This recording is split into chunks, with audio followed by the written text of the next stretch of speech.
ইনশাআল্লাহ। আমি জাস্ট একটা পয়েন্ট বলছি আপনাকে, সব কথা একদিনে বলা সম্ভব না। আল্লাহ রাব্বুল আলামিন বলছেন কদ আফলাহা মান যাক্কাহা, সে ব্যক্তি সফল হয়ে গেছে যে ব্যক্তি তার আত্মাকে পরিশুদ্ধ করতে পেরেছে।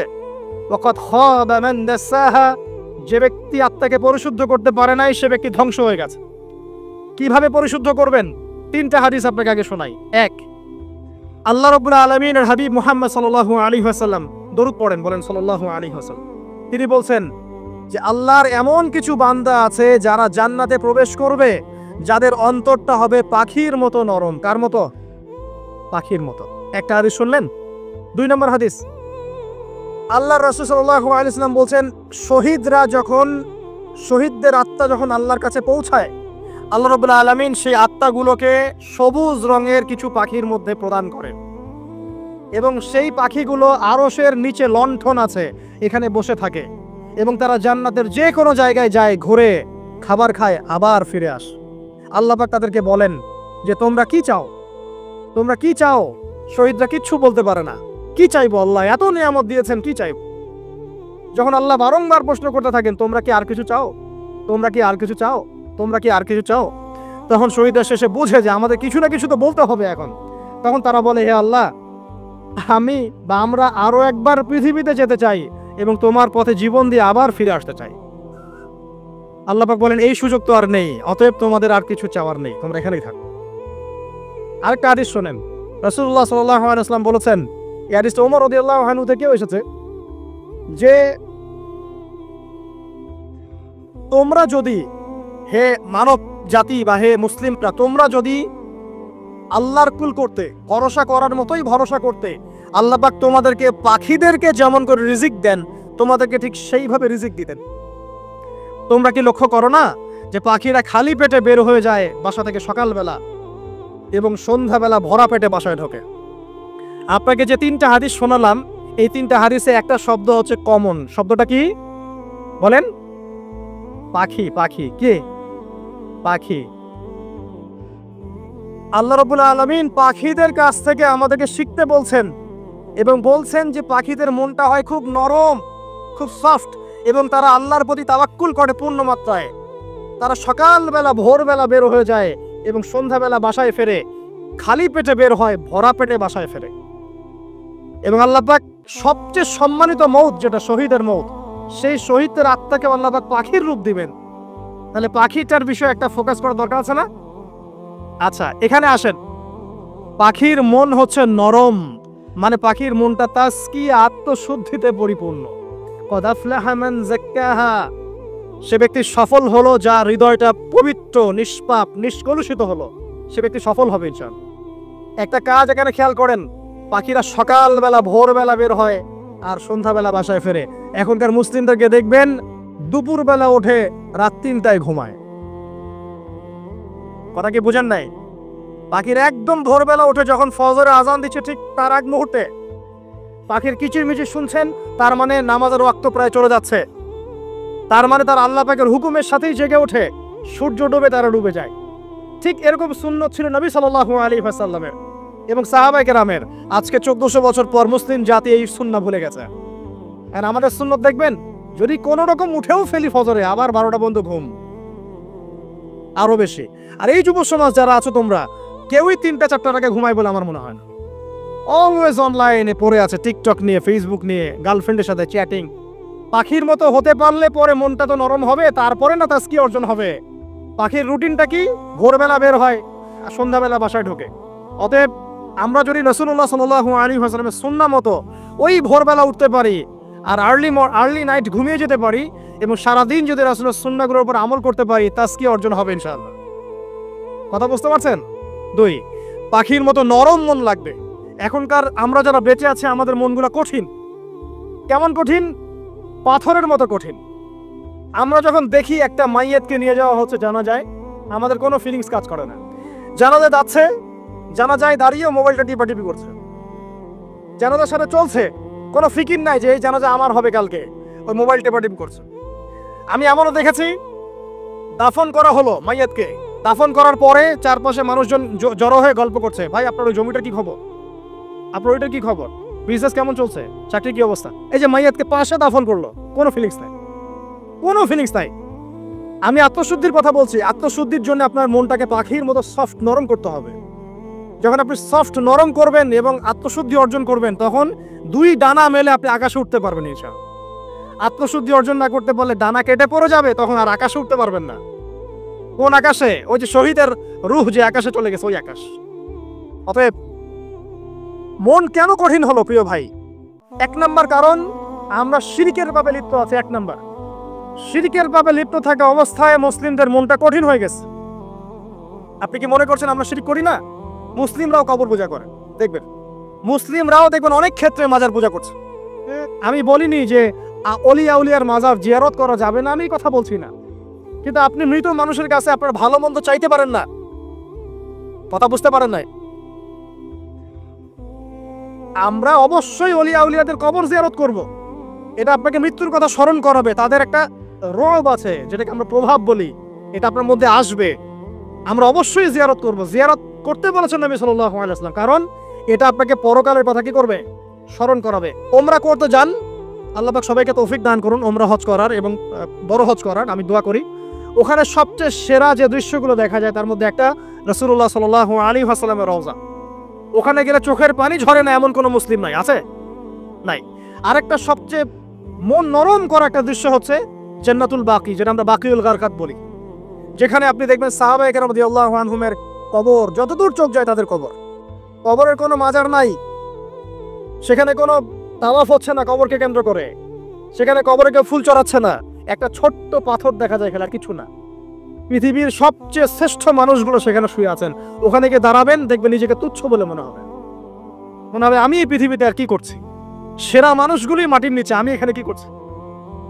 তো দেখুন প্রিয় ভাইরা, অবশ্যই অলিয়া উলিয়াদের কবর জিয়ারত করবে, কিন্তু মৃত ব্যক্তি আপনার কল্যাণ করতে পারবে? অকল্যাণ করতে পারবে? হ্যাঁ, তারা আল্লাহর কাছে সুপারিশ করতে পারবে আল্লাহ পাক যখন তাদেরকে অনুমতি দিবেন। তারপরে আল্লাহ পাক যখন অনুমতি দিবেন, তখন নবী সাল্লাল্লাহু আলাইহি ওয়াসাল্লাম সুপারিশ করবেন, অলিয়া উলিয়াগণ করবেন, আলেম ওলামা করবেন, শহীদগণ করবেন, হাফেজে কোরআন করবে, অনেকেই করবেন ইনশাআল্লাহ। আল্লাহ পাক আমাদের তাকদীরে এইসব সুপারিশ নসিব করুন বলি না আমি। মুসলিমরা আজকে শিরক করছে অনেক ক্ষেত্রে। দেখবেন হাতে একটা এই যে বালা পড়ে আছে, খুলে না। কেন খুলেন না ভাই? বলে যে এটা খুললে যদি রোগ হয়। রোগ দেওয়ার মালিক কে? ওই বালা না আল্লাহ? এই যে আপনার বিশ্বাস জন্মায় নিয়েছে, এই যে বিশ্বাসটা জন্মিয়েছে আপনার হাতের উপরে, এই বালার উপরে, এটাই শিরক। এটাই শিরক। যদি আপনি বিশ্বাস করেন যে এটা হাতে থাকলে আপনি সুস্থ থাকবেন, হাত থেকে খুলে পড়ে গেলে আপনি আর বাঁচবেন না, এই যে কল্যাণ অকল্যাণের মালিক আপনি কাকে করলেন? ওই বালাকে করেছেন, আল্লাহকে করেন নাই। এখানে শিরক হয়ে গেছে, খুবই সূক্ষ্ম শিরক। আপনি নামাজ পড়ছেন মনে করেন, এখন কিছু মানুষ আসলো, এখন দেখছেন যে হুজুরটা আমার নামাজ দেখছে, নামাজটা খুব সুন্দর করে পড়ার চেষ্টা করলেন, লম্বা নামাজ, সেজদা গিয়ে আর উঠছেন না, খুব সুন্দর নামাজ পড়ছেন। এই যে মানুষকে দেখানোর জন্য নামাজটা পড়ছেন, এটা শিরক। এটা কি? এটাও শিরক। এই যে গণক বসে আছে রাস্তার পাশে, দেখবেন টিয়া পাখি নিয়ে, তারপরে যে কাগজ নিয়ে, আসেন ভাই ভাগ্য পরীক্ষা করে দেই। আরে ভাই, তুমি যদি মানুষের ভাগ্যই পরীক্ষা করতে পারবা, তো তুমি রাস্তার পাশে কেন? তোমার ভাগ্য কেউ পরীক্ষা করেনি কখনো? এতটুকু কমন সেন্স আমাদের নাই? ও যদি আমার ভালো মন্দ করতে পারে বা ভবিষ্যৎ বলতে পারে, তাহলে ও রাস্তার পাশে বসে আছে কি? ওর তো প্রাইম মিনিস্টার হওয়ার কথা, ওর তো ইলেকশন করার কথা। তো দেখেন, এই যে ওখানে গিয়ে আমরা কি করি? ভাই আমার হাতটা দেখে দেন, ভাই আমার অতীত বলে দেন, ভবিষ্যৎ বলে দেন, এবং এগুলো দিন দিন বাড়ছে। কিন্তু এর রাশিফল, কবিরাজি, গণকি, এগুলো দিন দিন বাড়ছে। এবং আমি লক্ষ্য করছি দিন দিন আরেকটা জিনিসও বাড়ছে, সেটা হলো জাদুবিদ্যার চর্চা করা। এবং গ্রামে গঞ্জে কুফুরি বাড়ছে না? কুফুরি করা, তাবিজ করা, বিচ্ছেদ করা, স্বামী স্ত্রীর বিচ্ছেদ করা, মেয়েকে বশ করা, সন্তানকে বশ করা বাড়ছে না? সবই শিরক, এগুলো সবই কুফুরি। এগুলো মুসলিমরা করছে না? মুসলিমরা এসব শিরকে লিপ্ত আছে বলেই তো অন্তর কঠিন হয়ে গেছে। ফাকাসাত কুলুবুহুম, তাদের অন্তর কঠিন হয়ে গেছে। তো একটা হাদিস বলে এখানে খালি, নবী সাল্লাল্লাহু আলাইহি ওয়াসাল্লাম বলছেন, যদি কেউ কোনো গণকের কাছে যায়, গিয়ে বলে দেখেন তো আমার হাতটা একটু, ও কিন্তু বিশ্বাস করে না যে এ ভবিষ্যৎ বলতে পারে, খালি এমনি বলেছে একটু দেখেন তো, বলার সাথে সাথেই 40 দিনের নামাজ কবুল হবে না।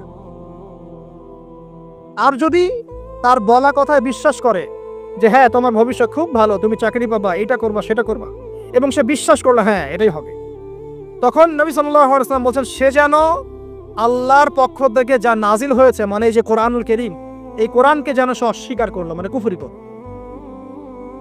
এগুলো আমরা করছি না ভাই? অনেক কিছু করছে। আমরা স্তম্ভের পূজা করছি, অনেক মুসলিম আগুনের পূজা করছে। আগুন জ্বালিয়েছেন, মাথা নত করছেন কেন? আগুনের সামনে আপনি মাথা নত করবেন কেন? আপনি একটা স্তম্ভের সামনে, গাছের সামনে দাঁড়িয়ে মাথা নত করে ধ্যান করবেন কেন? আপনি মেডিটেশন করছেন কি জন্য? আপনাকে নামাজ দেওয়া হয় নাই? 5 ওয়াক্ত নামাজ দেওয়া হয় নাই? নামাজের চেয়ে বড় মেডিটেশন কিছু আছে নাকি? আপনি ধ্যান করছেন কি জন্য? অনেক মুসলিম তো জিনের উপাসনা করছে, জানেন? অনেক মুসলিম জিনকে তাবে করার চেষ্টা করছে। আর জিন বলে একটা জাতি আছে, এটা সত্য। এরকম প্রতিটা ক্ষেত্রে শিরক আছে। শিরক কথায় আছে, কাজে আছে, বিশ্বাসে আছে। দেখবেন মুসলিমরাই আল্লাহ ছাড়া অন্য কারো কাছে দোয়া করছে, মুসলিমরা নজর মানত করছে অন্য জায়গায়। আল্লাহর জন্য নজর মানত করছে না, অন্য কাউকে সন্তুষ্ট করার জন্য করছে। সন্তান হয় না, এখন কি হবে? সন্তান হয় না তো অমুকের কাছে যাও, সেখানে গিয়ে বকরি জবাই দাও, সন্তান হবে। সুবহানাল্লাহ। তো এই পদ্ধতি ইব্রাহিম আলাইহিস সালামের জানা ছিল না যে শেষ বয়সে তিনি বলছেন রব্বি হাবলি মিনাস সালিহিন। আপনি দোয়া করতে পারেন না? সন্তান হবে না কেন? আল্লাহ পাক তাকদিরে লিখে রাখলেন, অবশ্যই হবে। আর আল্লাহ পাক তাকদিরে না লিখলে কিভাবে হবে? তাকদিরে যে ব্যক্তি বিশ্বাস করে না সে ব্যক্তি হতাশ হয়। যা কিছু হচ্ছে আমাদের জীবনে সবই তাকদির, এর বাইরে একটা মানুষও যেতে পারবে না। প্রিয় ভাইরা, কথায়, কাজে এবং চিন্তায় আমরা অনেক শিরিক করছি। শিরিকের কারণে আমাদের অন্তর কঠিন হয়ে গেছে। আরো কেন কঠিন হচ্ছে? বেদাত আমল করছেন, নবীর সুন্নত মারার জায়গায় অন্য কিছু আপনি করছেন। এমন কিছু আমল করছেন যেগুলোর সাথে রাসূলের সুন্নতের কোনো সম্পর্ক নাই এবং সাহাবীদের সুন্নতেরও কোনো সম্পর্ক নেই। এই ক্ষেত্রে গিয়ে আপনি বেদাত করছেন, বেদাত করে অন্তর কঠিন হয়ে যাচ্ছে। অন্তর কঠিন হওয়ার একটা বড় কারণ হচ্ছে হারাম রিজিক। যখন আপনি হারাম রিজিকে যাচ্ছেন, সুদ, ঘুষ, আপনার দুর্নীতি, আপনার এই যে অন্যের সম্পদ আত্মসাৎ হয়ে যাচ্ছে। আমি কি বুঝাতে পারছি না? হারাম রিজিক যখন আপনার শরীরে ঢুকছে, অন্তরটা শক্ত হয়ে যাচ্ছে। একটা হাদিস যথেষ্ট। আল্লাহ রাসূল বলেছেন, ইন্নাল্লাহা তাইয়্যিব লা ইউকবালু ইল্লা তাইয়্যিব। আল্লাহ পাক পবিত্র সত্তা, তিনি পবিত্র ছাড়া কবুল করেন না। আপনি 10টা হজ করে আসেন, চুরির টাকা দিয়ে, ডাকাতির টাকা দিয়ে, আত্মসাতের টাকা দিয়ে, দুর্নীতির টাকা দিয়ে, যদি কবুল হয় তাহলে কোরআন সুন্নাহ মিথ্যা হয়ে যাবে। নাউযুবিল্লাহ। কথা কি বুঝতে পারছেন না? আল্লাহ রাব্বুল আলামিন বলছেন আল্লাহ পাক পবিত্র ছাড়া কবুল করেন না। হারাম রিজিক দিয়ে ইবাদত কবুল হয় না। আমরা ওই যে রংপুর অঞ্চলে একবার ওই যে হারাগাছ একটা অঞ্চল আছে না, সেখানে গিয়েছিলাম। সেখানে মাশাআল্লাহ আবার বিড়ির অনেক ফ্যাক্টরি আছে। কিসের বিড়ি? তো হালাল নাকি? তামাক তো হালাল নাকি? তো সেখানে বিড়ি ফ্যাক্টরির অনেক মালিক আছে এবং তারা মসজিদ কমিটির অনেক দায়িত্বপ্রাপ্ত আর কি। মুসলিমদের গায়রত তো এখন নাই, মুসলিমরা এদেরকে আবার মসজিদ কমিটির সদস্যও বানিয়েছে। তো এখন মসজিদ কমিটিতে এসে তার প্রভাবে ইমাম সাহেব টিকতে পারে না। দুইজন বলে নামাজের পর হাত তুলে দোয়া করতে হবে, দুইজন বলে করা যাবে না। ঠিক আছে? এই নিয়ে ক্যাচাল। এই ক্যাচাল হতে হতে দেখা গেল এক পর্যায়ে মারামারি পর্যন্ত হয়েছে। মসজিদ ভাগ হয়েছে, মারামারিও হয়েছে। তো সেখানে আমাকে দাওয়াত করেছিল যে ওয়াজ করার জন্য। তো দোয়া করার কথা বলছে। তাই আমি বললাম, দোয়া করে লাভ কি? দোয়া করলেই বাকি, না করলেই বাকি। রিজিকটাই তো হারাম। আপনি তো তামাকের টাকা খাচ্ছেন, তামাক। আপনি মাদকের টাকা খাচ্ছে, এটা কি হালাল না হারাম? তো হারাম টাকা দিয়ে হাত তুলে দোয়া করলেই কি, না করলেই কি? দোয়া তো উঠছে না উপরে। আগে হারাম রিজিক ছাড়েন, তারপর দোয়া করুন। তো রিজিক হারাম হওয়ার কারণে আমাদের কি হচ্ছে? অন্তরটা কি হচ্ছে ভাই? কঠিন হচ্ছে। ওই পাখির মতো আর মুক্ত আকাশ উঠতে পারবে না। তারপরে সামনে যান, আরো কেন কঠিন হয়? বস্তুবাদিতা, দুনিয়া। সারাদিন দুনিয়ার ফিকির, দুনিয়ার চিন্তা। খাবো কি, করবো কি, ব্যাংক ব্যালেন্স, টাকা পয়সা, স্ট্যাটাস, সারাটা দিন দুনিয়ার দুনিয়া। ঘুম থেকে ওঠা থেকে নিয়ে শুরু করে ঘুমানো পর্যন্ত খালি দুনিয়া। যারা দুনিয়ার নেশায় মত্ত হয়ে আছে, এদের অন্তরটা কঠিন হয়ে যায়। এই অন্তরটা পাখির মতো হতে পারবে না। ঠিক আছে কথা? যারা দুনিয়ার নেশায় মত্ত হয়ে আছেন, এই অন্তরটা কঠিন হয়ে যাবে, পাখির মতো হতে পারবে না। তারপর কি? আরো সামনে যান। দিনই জ্ঞান চর্চা না করা অন্তর কঠিন হওয়ার কারণ। আর কি কারণ? পাপ করা। পাপ যত বেশি আপনি পাপ করবেন, যত বেশি পর্ন দেখবেন, যত বেশি মাদক খাবেন, যত বেশি জুয়া খেলবেন, যত বেশি অহেতুক সময় নষ্ট করবেন, যত বেশি আপনি অন্যের ক্ষতি করবেন, ঠিক আছে, নিরপরাধ মানুষের উপর নির্যাতন করবেন, যত বেশি আপনি পাপ করবেন, পাপ, এই পাপ করতে করতে করতে মানুষের অন্তর কঠিন হয়ে যায়। ইবনুল কাইয়্যিম রাহিমাহুল্লাহ বলেছেন যে পাপ করতে থাকলে মানুষের অন্তর কঠিন হয়ে যেতে থাকে এবং ইস্তেগফার আর জিকির করলে গিয়ে মানুষের অন্তর আবার নরম হতে থাকে। পাপের উপর পাপ করতে থাকলে মানুষের অন্তর কঠিন হতে থাকে। এই বিষয়ে রাসূলুল্লাহ সাল্লাল্লাহু আলাইহি ওয়াসাল্লাম বলেছেন, যখন মানুষ একটা পাপ করে কলবের মধ্যে একটা কালো দাগ পড়ে যায়। যখন আরো একটা পাপ করে আরেকটা কালো দাগ পড়ে যায়। এভাবে যখন পাপ করতেই থাকে তখন পুরো কলবটাই কালিমা পূর্ণ হয়ে যায়। এই অবস্থায় যদি সে তওবা করে আল্লাহ পাক মাফ করে দিবেন। যদি এই অবস্থায় তার মৃত্যু হয়ে যায়, তার আত্মাটা থেকে দুর্গন্ধ বের হতে থাকে, যে আত্মাটা কবজ করতে পর্যন্ত মালাকুল মউত মানে ঘৃণা পোষণ করে। কথা কি বুঝতে পারছেন? যখন অন্তর পাপ করতে করতে কলুষিত হয়ে যাবে, ওয়াকাদ খাবা মান দাসাহা, যখন পাপ করতে করতে অন্তর কলুষিত হয়ে যাবে, তখন আপনার এই মালাকুল মউত পর্যন্ত ওই আত্মাটাকে বের করার সময় ঘৃণা করবে, দুর্গন্ধযুক্ত। আল্লাহ পাক আমাদেরকে পাপ থেকে বাঁচিয়ে রাখুন। আমি এরকম কিছু কাজ আছে, বস্তুবাদিতা, শিরক, বেদাত, হারাম রিজিক, সারাদিন দুনিয়ার ফিকির নিয়ে থাকা, ঠিক আছে, অন্যের ক্ষতি করা, পাপ কন্টিনিউয়াসলি করতে থাকা এবং দিন ছেড়ে দেওয়া, দিনের এলেম ছেড়ে দেওয়া, আল্লাহ পাকের আনুগত্য ছেড়ে দেওয়া, এই কাজগুলো করতে থাকলে মানুষের অন্তর কি হয়? কঠিন হয়ে যায়। এখন সলিউশন কি বলেন? 5 মিনিটে আমি সলিউশন বলছি। কেমন করে আপনি এটাকে নরম করবেন আর পরিশুদ্ধতা অর্জন করবেন এবং ওই পাখির মতো মুক্ত আকাশে উড়বেন, কিভাবে বলবো? 1 নাম্বার, অবশ্যই শিরক ত্যাগ করতে হবে। কি করতে হবে? শিরক ত্যাগ করতে হবে। আল্লাহ পাকের তাওহীদের উপর থাকতে হবে। আল্লাহ পাক তৌফিক দান করুন। লং কিছু বলার সময় নেই আমার হাতে, একটা বই বলছি, কিতাবুত তাওহীদ। কি নাম? কিতাবুত তাওহীদ। এই বইটা অনেক ভার্সন বাজারে বের হয়েছে, কিনে দেখবেন শিরক কত প্রকার, কি তাওহীদ কাকে বলে, কত প্রকার, কি। যেটা বুঝবেন না মাদ্রাসা চলে যাবেন, আলেম ওলামার কাছে গিয়ে জিজ্ঞাসা করুন, হুজুর এটা বুঝি নাই। ঠিক আছে? 1 নাম্বার, শিরক ত্যাগ করতে হবে। 2 নাম্বার, আপনাকে তাওহীদে থাকতে হবে। এটা 1, অন্তর নরম করার কথা বলছে। 2 নাম্বার, সুন্নতের উপর আমল করতে হবে। ওই যে পাখির কথা বললাম, যে সকালবেলা বের হয় আর সন্ধ্যাবেলা কি করে? বাসায় ফেরে। খালি পেটে বের হয়, ভরা পেটে বাসায় ফেরে। তার মানে আমাদেরকেও সকাল সন্ধ্যাটা কাটাতে হবে নবী সাল্লাল্লাহু আলাইহি ওয়াসাল্লামের সুন্নত অনুযায়ী। যখন তিনি ঘুমাতেন তখন ঘুমাবেন, যখন উঠতেন তখন উঠবে, বাকি কাজ যেমন করে করতেন তেমন করে করবে, তখন অন্তর ইনশাআল্লাহ নরম হয়ে যাবে। ঠিক আছে ভাই? 2। 3 নাম্বার, 5 ওয়াক্ত নামাজ জামাতে। নামাজ আপনাকে যে কোনো পাপ থেকে বাঁচাবে ইনশাআল্লাহ। ভাই জেনা করছেন, নামাজ পড়েন, তাও তওবা করে নামাজ পড়েন। আপনি হারাম অ্যাফেয়ার্স আছেন, হতাশ হয়েন না, নামাজ পড়েন। গুনাহ ছাড়তে পারছেন না, নামাজ পড়েন। সুদ খাচ্ছেন, নামাজ পড়েন। আপনি পতিতালয়ে গিয়েছেন, নামাজ পড়েন। বেপরদা চলছেন, তাও নামাজ পড়েন। আপনি অন্যের হক নষ্ট করেছেন, তাও নামাজ পড়েন। যে পাপই করেছেন, নামাজটা পড়েন। নামাজ আপনাকে সমস্ত পাপ থেকে বাঁচিয়ে রাখবে ইনশাআল্লাহ। ইনশাআল্লাহ আস্তে আস্তে ইনশাআল্লাহ দেখবেন সব পাপ থেকে আপনি দূরে চলে আসছেন ইনশাআল্লাহ তাআলা। 3 নাম্বার নামাজ। 4 নাম্বার, বেশি থেকে বেশি, এই শোনেন, বেশি থেকে বেশি পরকালের ফিকির করবেন। খালি পরকালের চিন্তা করবেন যে আমাকে মৃত্যুবরণ করতে হবে, কবরে যেতে হবে, পুলসিরাত পার হতে হবে, আল্লাহর সামনে দাঁড়াতে হবে। যত বেশি আপনি আল্লাহর ফিকির করবেন, পরকালের ফিকির করবেন, আপনার মনটা নরম হয়ে যাবে ইনশাআল্লাহ, মনটা শক্ত হবে না। 5 নাম্বার, মানুষের সাথে খুব বেশি মেলামেশা করবেন। মানুষের সাথে খুব বেশি মেলামেশা করলে ইবনুল কাইয়িম রাহিমাহুল্লাহ বলেছেন অন্তর কঠিন হয়ে যায়। কারণ মানুষ আপনাকে গীবত করাবে, হ্যাঁ, মানুষ খারাপ কাজে নিয়ে যাবে, বেফাস কথাবার্তা বলবেন, হয়তো বেফাস কাজ করবেন, ফুজুল কি বাদ করবেন। এগুলো করতে গিয়ে আপনি দেখবেন অন্তর কঠিন হয়ে গেছে। এত বেশি মানুষের সাথে মেলামেশার দরকার নাই, প্রয়োজন যতটুকু অতটুকু করবেন। ঠিক আছে? আল্লাহ পাক তৌফিক দান করুন, আমিন। কয়টা বললাম? 5। 6, আমার সবচেয়ে প্রিয় নসিহত, প্রত্যেক দিন মিনিমাম 1 ঘন্টা করে কোরআন তেলাওয়াত করবেন বুঝে। আমি বলিনি না বুঝে করলে কোনো নেকি হবে না, প্রত্যেক হরফে 10 নেকি হবেই হবে, কিন্তু আপনি করবেন বুঝে ইনশাআল্লাহ। যখন বুঝে আপনি প্রত্যেক দিন 1 পারা করে বা 1 ঘন্টা করে কোরআন তেলাওয়াত করবেন, আপনার কলিজা, আপনার কলব নরম হতে বাধ্য এবং আপনার অন্তরে আল্লাহ নূর নেমে আসবে ইনশাআল্লাহ। দেখবেন আপনার কলব থেকে সমস্ত এই যে পঙ্কিলতা, কলুষতা ইনশাআল্লাহ চলে যাবে ইনশাআল্লাহ তাআলা। 2টো জিনিস অন্তরকে পবিত্র করে ফেলে, এক হচ্ছে কোরআন তেলাওয়াত, আর এক হচ্ছে বেশি থেকে বেশি আল্লাহর জিকির এবং ইস্তেগফার। তো কোরআন তেলাওয়াত বাড়িয়ে দেন। আল্লাহ পাক সবাইকে কোরআন তেলাওয়াত করার তৌফিক দান করুন, আমিন। যারা শেখেন নাই আজকে ওয়াদা করেন যে কোরআন আপনারা বিশুদ্ধ করে পড়া শিখবেন, ওয়াদা করেন। আগামী রমজান আসার আগেই 1 খতম দেওয়া চাই, পারবেন? এবং কোরআনের চর্চা বাড়িয়ে দিবেন, প্রত্যেক দিন কিছু করেন না করেন কোরআন তেলাওয়াত করতে হবে। ঠিক আছে? আল্লাহ পাক তৌফিক এনায়েত করুন, আমিন। আর বুঝে পড়ার চেষ্টা করবেন। একটা সহজ তাফসীর বলে দিই, মারিফুল কোরআন বাসায় আছে না? মারিফুল কোরআন তাফসীর ইবনে কাসির বাসায় নাই? জালালাইন বাসায় নাই?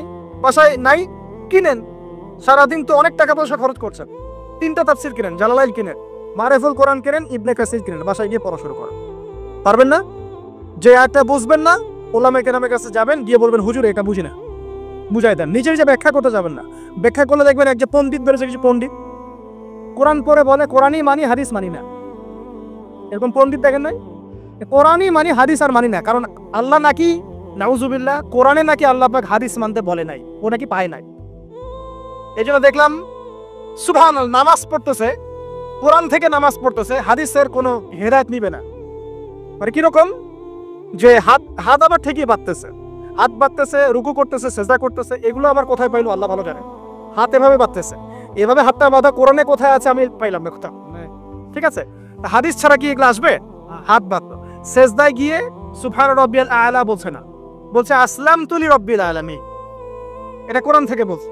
অথচ নবী সাল্লাল্লাহু আলাইহি ওয়াসাল্লাম হাদিস থেকে বলছেন সুবহান রাব্বিয়াল আলা, সুবহুন কুদ্দুসুন রাব্বুল মালাইকাতি ওয়ার রূহ, সুবহানাকা আল্লাহুম্মা রাব্বানা ওয়া বিহামদিকা আল্লাহুম্মা ইগফির। এগুলো নাই, ও বলছে আসলামতু লিরাব্বিল আলামিন। মানে কোরআন মানি, হাদিস মানি না। এত বেশি পণ্ডিত হওয়ার দরকার নাই। এরা চিচড়া পাকা টাইপের পণ্ডিত। ওমর রাদিয়াল্লাহু আনহুর যুগে বেঁচে থাকলে এদেরকে পিটাই সোজা করে ফেলাইতো। ইসলামী শুরু করছে, কোরআন মানি, হাদিস মানি না। আল্লাহ পাক কোরআনে বলছে ওয়ামা আতাকুমুর রাসূলু ফাখুযু, রাসূল যা দিয়েছেন তা গ্রহণ করো। ওয়ামা নাহাকুম আনহু ফান্তাহু, রাসূল যা নিষেধ করছেন দূরে থাকো। রাসূল যা দেন সেটা হাদিস না, রাসূল যা দেন সেটা সুন্নাহ না। সুন্নাহ তো সে মানেই না, আলটিমেটলি সে কোরআনই মানে না। তো আসল কথা হচ্ছে এইসব ফিতনা থেকে বেঁচে থাকবেন, কোরআন তেলাওয়াত বাড়িয়ে দেন। কয়টা বলছি? 5টা 6টা। 7 নাম্বার, বেশি থেকে বেশি ইস্তেগফার সারাদিন পড়বেন। আস্তাগফিরুল্লাহ ওয়া আতুবু ইলাইহি, আস্তাগফিরুল্লাহ ওয়া আতুবু ইলাইহি, আস্তাগফিরুল্লাহাল্লাযী লা ইলাহা ইল্লা হুয়াল হাইয়ুল কাইয়্যুম ওয়া আতুবু ইলাইহি। প্রত্যেক দিন পড়তে হবে 100 বার করে। কতবার করে? 100 বার। 8 নাম্বার, বেশি বেশি আল্লাহর জিকির, চলতে ফিরতে জিকির। সুবহানাল্লাহ, আলহামদুলিল্লাহ, লা ইলাহা ইল্লাল্লাহ, আল্লাহু আকবার, লা হাওলা ওয়ালা কুওয়াতা ইল্লা বিল্লাহ। বলবেন হাসবুনাল্লাহু ওয়া নি'মাল ওয়াকিল। ঠিক আছে, সুবহানাকা আল্লাহুম্মা রাব্বানা ওয়া বিহামদিকা আল্লাহুম্মা ইগফিরলি, সুবহানাল্লাহি ওয়া বিহামদি আদাদা খালকি ওয়া রিদা নাফসি ওয়া জিনাতা আরশি ওয়া বিদাদা কালিমাতি। যত জিকির আছে সব করবে, জিকির বাড়াবেন। যত জিকির বাড়াবেন অন্তর পরিশুদ্ধ হবে ইনশাআল্লাহ আযজা ওয়া জাল। কয়টা বলছে? 8। আর 2টা বলি। 9, অন্যের হক নষ্ট করবেন না। অন্যের হক নষ্ট করলেই মন কঠিন হয়ে যাবে। অন্যের হক নষ্ট করবেন না, বরং মানবতার কল্যাণে কাজ করেন। যে কাজগুলো মানব সেবামূলক সেগুলো করেন। রক্তদান কর্মসূচি করেন, গাছ লাগান, এতিমের মাথায় হাত বোলান, বিধবার খোঁজ খবর নেন। ঠিক আছে, মেয়েদের সেলাই মেশিন কিনে দেন, মানুষের উপকারে কাজ করেন। দেখবেন আপনার মনটা নরম হয়ে যাবে ইনশাআল্লাহ। যার মন নরম এবং যার মনের মধ্যে সততা আছে, আল্লাহ পাক ইনশাআল্লাহ সেখানে অবশ্যই হেদায়েত ঢালবে ইনশাআল্লাহ। আর 10 নম্বর সবচেয়ে শেষ হচ্ছে যে কবর জিয়ারত করবেন বেশি বেশি করে, এবং নিজের মৌতের কথা স্মরণ করে আল্লাহর কাছে বেশি বেশি দোয়া করবেন। কি দোয়া করবেন? ইয়া মুকাল্লিবাল কুলুব সাব্বিত কলবি আলা দীনিক, ইয়া মুসাররিফাল কুলুব সাররিফ কুলুবানা আলা তাআতিক। এই দোয়াগুলো করবেন ইনশাআল্লাহ। এবং কবর জিয়ারত করবেন সপ্তাহে সপ্তাহে, পারলে 2 দিন 3 দিন পর পর কবরস্থানে যাবেন। ইনশাআল্লাহ দেখবেন আপনার মন নরম হবে ইনশাআল্লাহ আযজা ওয়া জাল।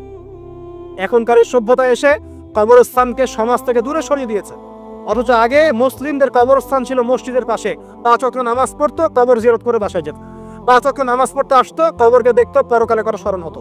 এখন কবরস্থান ওই যে দূরে, সারা জীবনে একবার যায় কিনা সন্দেহ আছে। এই 10টা কাজ যদি আপনারা করতে পারেন ইনশাআল্লাহ তাআলা, আমাদের কলবটা ইনশাআল্লাহ নরম হবে, আত্মশুদ্ধি অর্জিত হবে। আর এগুলোর পাশাপাশি অবশ্যই আল্লাহওয়ালা আত্মশুদ্ধিওয়ালা মানুষের সোহবতে গিয়ে থাকবে। আল্লাহওয়ালা আত্মশুদ্ধিওয়ালা মানুষের সোহবতে গিয়ে থাকলে তাদেরকে দেখেই দেখবেন মনটা নরম হয়ে যাবে ইনশাআল্লাহ। ইলমি পরিবেশে থাকেন, দ্বীনি পরিবেশে থাকেন, আমর বিল মারুফ নাহি আনিল মুনকারে কাজ করেন। 3 দিন 7 দিন 40 দিন যতদিন পারেন আল্লাহর পথে সময় লাগান। আমি এটাকে আপনার আত্মশুদ্ধির জন্য বলছি, এটা একমাত্র পদ্ধতি আত্মশুদ্ধির, এটা বলছি না। এখানে গেলে আপনি ইনশাআল্লাহ আপনার ইসলাহ এবং সংশোধনের জন্য কাজ করতে পারবেন। আল্লাহ রাব্বুল আলামিন আমাদের সবার কলবগুলোকে পরিচ্ছন্ন করুন। আল্লাহ পাক আমাদের সবাইকে শিরকের পথ থেকে বাঁচিয়ে রাখুন, হৃদয় কঠিন হওয়া থেকে বাঁচিয়ে রাখুন। আল্লাহ পাক আমাদেরকে বেশি থেকে বেশি কোরআন তেলাওয়াত করার তৌফিক দান করুন, দ্বীনি জ্ঞান চর্চা করার তৌফিক দান করুন। আল্লাহ পাক আমাদের সবাইকে হারাম রিজিক, জেনা, সুদ, ঘুষ থেকে বাঁচিয়ে রাখুন। আল্লাহ পাক আমাদেরকে পরকালীন চেতনায় এই দুনিয়ার জীবন কাটানোর তৌফিক এনায়েত করুন, আমিন। আমার সাথে আবার তওবা করেন যে সারা জীবন সুদ খাবো না ইনশাআল্লাহ। নবী সাল্লাল্লাহু আলাইহি ওয়াসাল্লাম 4 শ্রেণীর মানুষকে অভিশাপ করেছেন। 1 শ্রেণী যে সুদ খায়, 2 নাম্বার যে দেয়, 3 নাম্বার যে সাক্ষী থাকে, 4 নাম্বার যে লিখে রাখে। এখন আপনি বলেন এই পুরো মনিটরি সিস্টেমের মধ্যে এই 4 শ্রেণীর মানুষ আছে না? কোনো না কোনোভাবে আমরা এর সাথে সম্পৃক্ত নই কি? সম্পৃক্ত। অতএব আল্লাহর এই বাণীকে যদি ভয় করেন, কোন বাণী? আল্লাহ পাক বলছেন ইয়া আইয়ুহাল্লাযীনা আমানু হে মুমিনগণ ইত্তাকুল্লাহ, তোমরা আল্লাহকে ভয় করো। ওয়া যারু মা বাকিয়া মিনার রিবা ইন কুনতুম মুমিনিন, তোমরা সুদের অবশিষ্ট অংশগুলো ছেড়ে দাও যদি প্রকৃতপক্ষে তোমরা মুমিন হয়ে থাকো। ওয়া ইল্লাম তাফআলু, তোমরা যদি সুদ না ছাড়ো, আল্লাহর হুঁশিয়ারি শোনেন, যদি তোমরা সুদ না ছাড়ো ফাযানু বিহারবিন মিনাল্লাহি ওয়া রাসূলিহি, আর আল্লাহ এবং তার রাসূলের সাথে যুদ্ধের ঘোষণা শুনে রাখ। আল্লাহ এবং তার রাসূলের বিপক্ষে যুদ্ধ করে কেউ জান্নাতে যাবে? কেউ কবরের আযাব থেকে বাঁচতে পারবে? কেউ হাউজে কাউসারের পানি পাবে? আল্লাহ এবং তার রাসূলের সাথে যুদ্ধ করে কেউ টিকতে পারবে? আপনার কি তাই মনে হয়? যদি মনে হয় তাহলে দিব্যি সুদ খান, কোনো সমস্যা নাই। আর যদি মনে হয় যে আল্লাহ এবং তার রাসূলের সাথে যুদ্ধ করে আমি পার পাবো না, আল্লাহ এবং তার রাসূলের বিরুদ্ধাচরণ করে আমার কবর টিকবে না, কারণ আমি একটা কথা বারবার বলি আপনাদেরকে যে আল্লাহ ছাড়া আমাদের আপন বলতে কেউ আছে? একা এসেছেন পৃথিবীতে, একাই যেতে হবে। আপনার খ্যাতি, আপনার অর্থনৈতিক খ্যাতি, অর্থের প্রতিপত্তি, আপনার ক্ষমতার দাপট, আপনার ধর্মীয় দাপট, কোনো কিছুই ফ্যান ফলোয়ার্স কেউ আপনার সাথে কবরে যাবে না। মনে করেন আমি আসছি, আপনারা সবাই স্লোগান দিচ্ছেন, কথার কথা আপনারা আমাকে ভালোবাসেন, বা একজন পলিটিশিয়ান আসছে, আপনারা সবাই স্লোগান দিচ্ছেন, ভালোবাসেন তাকে। দিন শেষে ওই পলিটিশিয়ান একাই কবরে যাবে, দিন শেষে আপনিও একাই কবরে যাবেন, আমিও একাই কবরে যাব। আলটিমেটলি কি হলো? দুনিয়া এবং আখেরাতে আল্লাহ ছাড়া প্রকৃত বন্ধু আমাদের কেউ নাই, প্রকৃত মওলা কেউ নাই। সেই আল্লাহ এবং তার রাসূলের বিরুদ্ধাচরণ করে কেউ তার সাথে যুদ্ধ করে কবরে পার পাবে, এমনটা ভাবা বোকামি নয় কি? আল্লাহ পাক আমাদেরকে বোঝার তৌফিক দান করুন। এটা সেই যুগ যে যুগে মানুষ আল্লাহর হারামগুলোকে হালাল করে নিচ্ছে। মাদকদ্রব্য হালাল না হারাম? এখন দেখবেন মেজরিটি সংখ্যক মানুষ মাদকদ্রব্যের সাথে সংশ্লিষ্ট হয়ে গেছে। স্পেশালি বর্ডার এলাকা যেগুলো আছে বাংলাদেশের, সেই বর্ডার এলাকাগুলোতে দিব্যি রমরম ব্যবসা চলছে, মাদকের দিব্যি ব্যবসা চলছে। এবং যারা মাদক খাচ্ছে এরা মুসলিম, তারা হয়তো এই হাদিস জানে না। আল্লাহ পাক ওদের কানের মধ্যে আমার এই হাদিস যেন পৌঁছে দেন। আমির নবী সাল্লাল্লাহু আলাইহি ওয়াসাল্লাম বলেছেন, আমি মেরাজের রাতে যখন গিয়েছি তখন এক শ্রেণীর মানুষকে দেখেছি, ওদেরকে শাস্তি দেয়া হচ্ছে। কি শাস্তি? জাহান্নামীদের রক্ত এবং পুষ ওদেরকে খেতে দেয়া হচ্ছে। জিবরাইল আলাইহিস সালামকে জিজ্ঞাসা করা হলো যে এরা কারা? তিনি বললেন, এরা আপনার উম্মতের সেই সব ব্যক্তি যারা মাদকদ্রব্য সেবন করত। আল্লাহ রাব্বুল আলামিন তার হাবিবের মাধ্যমে জানিয়েছেন, যখন কোনো মুসলিম মাদক সেবন করে বা কোনো ব্যক্তি মাদক সেবন করে, তখন 40 দিন তার নামাজ কবুল হয় না। এরপর যদি সে তওবা করে তাহলে আল্লাহ পাক তার তওবা কবুল করবেন ইনশাআল্লাহ। যদি সে আবারও মাদক খায়, তওবা করার পর আবার 40 দিন তার নামাজ কবুল হবে না। যদি সে আবার তওবা করে, আল্লাহ পাক আবার তাকে মাফ করে দিবেন। যদি সে আবারও মাদক খায়, আবার 40 দিন তার নামাজ কবুল হবে না। তারপর যদি আবার তওবা করে, আবার আল্লাহ তাকে মাফ করে দিবে। এরপরেও যদি সে আবার মাদকদ্রব্য সেবন করে, নবী সাল্লাল্লাহু আলাইহি ওয়াসাল্লাম বলছেন, তাকে আল্লাহ রাব্বুল আলামিন পরকালে মৃত্যুর পরে তিনাতুল খাবাল পান করাবেন। তিনাতুল খাবাল। জিজ্ঞাসা করা হল, ইয়া রাসূলুল্লাহ, তিনাতুল খাবাল কি জিনিস? নবী সাল্লাল্লাহু আলাইহি ওয়াসাল্লাম উত্তর দিচ্ছেন, এটা হচ্ছে জাহান্নামীদের রক্ত, মাংস, এগুলো পুড়ে পচে যে রসটা বের হবে, এটা হচ্ছে তিনাতুল খাবাল। একটা বিষয় শোনেন, কি কারণে আপনি সেখানে যাচ্ছেন? হতাশা, হতাশা, অথবা সঙ্গদোষ, অথবা পারিবারিক চাপ, অথবা যে গার্লফ্রেন্ড ছেড়ে চলে গেছে, এই তো বিষয়গুলো। কি কারণে মানুষ মাদকের কাছে যায়? কেন যায়? কারণটা কি? আমরা যখন ফিলোসফি পড়তাম তখন একটা তত্ত্ব পড়ানো হয়েছে আমাদেরকে। তত্ত্বটার নাম হচ্ছে কার্যকারণ তত্ত্ব। মানে প্রত্যেকটা কাজের পিছনে একটা কারণ থাকে, ঠিক আছে? এই যে মুসলিমরা নামাজ পড়ে কেন? আল্লাহর জন্য। মুসলিমরা যাকাত দিবে কেন? আল্লাহকে সন্তুষ্ট করার জন্য। মুসলিমরা প্রতিটা কাজ কেন করে? পরকালের স্বার্থে। পরকালের স্বার্থ নাই, আমি নাই। যে কাজে পরকালের স্বার্থ নাই সে কাজে মুসলিমরা নাই। তাই প্রতিটা কাজের পিছনে একটা কারণ থাকে। দেখবেন কেন সে সুদ খাচ্ছে? তার পরিবারের স্বার্থে। কেন সে ঘুষ নিল? তার ছেলে মেয়ের উন্নয়নের জন্য। কেন সে দুর্নীতি করছে? বিকজ সম্পত্তি অর্জন করে সে তার ভবিষ্যৎ প্রজন্মকে সিকিউর করতে চায়। কেন সে মাদক খেলো? ওই যে গার্লফ্রেন্ড ছেড়ে চলে গেছে তাই। কেন মাদক খেলো? ওই যে এক বন্ধু মাদক খায়, সে ডাকছে আর একটা টান দে, সঙ্গদোষ। কেন সে মাদক খেলো? পরিবারের চাপ, হতাশা। কেন মাদক খাচ্ছে? চাকরি পায় না, বেকার, মাদক খাচ্ছে। মানে মেন্টাল চাপগুলো নিতে পারছে না, সে মাদক খাচ্ছে। সবচেয়ে বেশি মানসিক চাপ কাদের উপর আসে জানেন? 1 নম্বর নবীগণের উপরে, 2 নম্বর আল্লাহর সৎ বান্দাদের উপরে, তারপর যার ঈমান যত উঁচু তার উপর মানসিক চাপ তত বেশি আসে। এখন যদি মানসিক চাপের সলিউশন মাদকই হবে, তাহলে তো আমাদেরই মাদক খাওয়া দরকার ছিল। নাউজুবিল্লাহ। আর আমরা যে পরিমাণ মানসিক চাপ ফেস করি এটা চিন্তাই করতে পারবেন না। যে যত বড় দায়িত্বশীল যারা পলিটিশিয়ান ওদেরকে জিজ্ঞাসা করবে তারা কি পরিমাণ মানসিক চাপ নিয়ে ঘোরে। আপনার কাছে মনে হচ্ছে যে একটা ক্ষমতা পেয়েছেন, খুব মানে উনি অনেক বড় ক্ষমতাধর, উনি অনেক ভালো আছেন, উনি মোটেই ভালো নাই। ওনাকে জিজ্ঞাসা করেন, উনি মোটেই ভালো নাই। এই মানুষের যে পেরেশানি, যে চাপ, এগুলো নিতে নিতে তার স্ট্রোক হয়ে যাচ্ছে, হার্ট স্ট্রোক হচ্ছে, ডায়াবেটিস হচ্ছে, হাই ব্লাড প্রেশার, ইসিজি করো দেখবেন। এ কারণে মানসিক চাপটা রিলিজ করতে হবে, তাই তো? এই মানসিক চাপ রিলিজ করতে গেলে মাদকই সলিউশন নয়। সলিউশনটা কি? এই যে আমার হাতে এখানে আছে একটা কোরআন। মানসিক চাপ থেকে আপনাকে মুক্তি দিবে আল কোরআনুল কারীম, আর কিচ্ছু না। আরেকটা বিষয় কোরআনের সাথে, সেটা হলো প্রথমে বলেছি 5 ওয়াক্ত নামাজ। আপনি ওযু করে সুন্দর করে 5 ওয়াক্ত নামাজ জামাতে পড়বেন, ডেইলি 1 ঘন্টা করে কোরআন তেলাওয়াত করবেন, সময় পেলে একটু হাদিস পড়বেন, 2-4 টাকা দান সদকা করবেন, ভালো কাজের সাথে থাকবেন, অন্যায় কাজে যাবেন না, ইসলামকে এগিয়ে নেওয়ার জন্য আমর বিল মারুফ নাহি আনিল মুনকারের কাজ করবেন। আপনার চেয়ে সুখী কোনো মানুষ পৃথিবীতে নাই। আপনাকে আমি দেখাচ্ছি, সূরা কাহফ খুলে দেখেন। যুলকারনাইন একজন বাদশা, তিনি মাশরিক মাগরিব সব জয় করেছেন, মানে পূর্ব পশ্চিম পুরোটাই তার রাজত্ব। এত দাপট ছিল সেই বাদশার যে যেদিক দিয়ে যাবে সেনাবাহিনী নিয়ে সেদিকটাই জয় করে ফেলবে। সুবহানাল্লাহ। এবং তিনি উদ্ধত অহংকারী ছিলেন না, তিনি আল্লাহর অনুগত বান্দা ছিলেন। একটা কওমের মধ্যে গেলেন, সেই কওমটা ছিল পাহাড়ের মাঝখানে, 2 পাহাড়ের মাঝখানে। এখন ওই কওম তাকে বলছে, ইয়া যুলকারনাইন, হে যুলকারনাইন, ইন্না ইয়াজুজ ওয়া মাজুজ মুফসিদুনা ফিল আরদ। ভালো করে বোঝেন, হে যুলকারনাইন, নিশ্চয়ই ইয়াজুজ আর মাজুজ এই 2 শ্রেণীর মাখলুক, তারা পৃথিবীতে ফাসাদ সৃষ্টি করে বেড়াচ্ছে। কি করছে? সারা পৃথিবীতে ফাসাদ সৃষ্টি করে বেড়াচ্ছে। ফাহাল নাজআলু লাকা খরজান আলা আন তাজআলা বাইনানা ওয়া বাইনাহুম সাদ্দা। হে যুলকারনাইন, আমরা কি আপনাকে ট্যাক্স দিব, কর দিব, যে আপনি ওদের আর আমাদের মাঝখানে একটা প্রাচীর নির্মাণ করে দিবেন, যে ওরা আমাদের কাছে আর আসতে পারবে না? কারা এটা? ইয়াজুজ আর মাজুজ।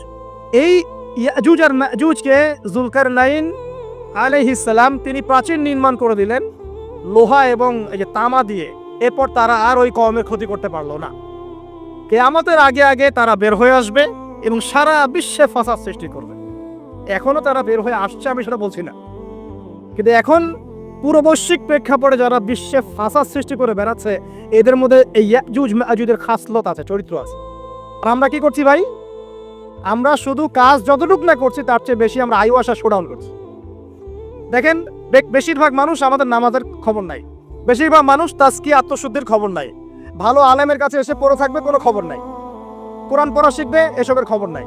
যেগুলো করলে কোনো সমস্যা হয় না বা অল্প পরিশ্রমে করা যায়, ওই যে ঘরের মধ্যে শুয়ে শুয়ে ফেসবুকে 2 লাইন লেখা যায়, খুব সহজ, লিখলেন আবার শুয়ে গেলেন, কোনো সমস্যা নাই। কোনো কনস্ট্রাকটিভ সুদূর প্রসারী কাজ আমাদের হচ্ছে না। যেটা হচ্ছে এটা প্রয়োজনের তুলনায় নিতান্তই নগণ্য। এই কারণে আমাদের যারা দিন, আমরা যারা বুঝি, যাদের মধ্যে ইসলামের চেতনা আছে, ইসলামকে ভালোবাসি, আমরা যারা চাই দিন এগিয়ে যাক, আমাদের কনস্ট্রাকটিভ কাজ করতে হবে, মানে সুদূর প্রসারী কাজ করতে হবে। শৈথিল্যতাবাদীও হবেন না, আবার চরমপন্থীও হবেন না, মধ্যমপন্থী হয়ে ইসলামকে, কোরআনকে এবং হাদিসকে হাতে নিয়ে উম্মার ঐক্যের স্বার্থে, দেশ জাতি জনগণের ঐক্যের স্বার্থে এগিয়ে যান।